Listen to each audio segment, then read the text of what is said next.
আল্লাহ তুমি রক্ষা করো। আল্লাহ হে আমার রহমানের রহিম। আল্লাহু আকবার, আল্লাহু আকবার।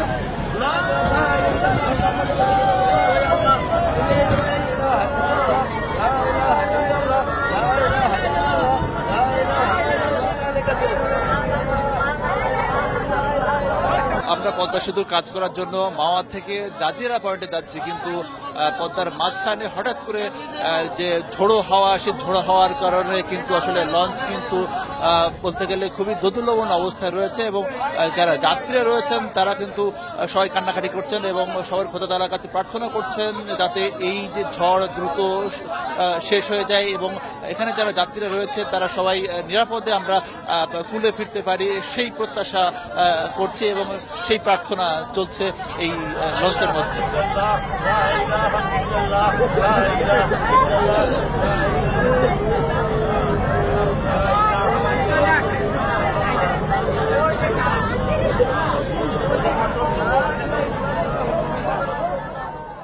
প্রায় ২০ মিনিটের ঝড়ের তাণ্ডবের পর আস্তে আস্তে ঝড় থেমে গেলে কিন্তু নদী অনেকটা শান্ত হয়ে আসে এবং চালকের দক্ষ প্রচেষ্টায় আস্তে আস্তে এই যে শরীয়তপুরের যে মাঝির ঘাট, সেই মাঝির ঘাটে পৌঁছে যাচ্ছে লঞ্চটি।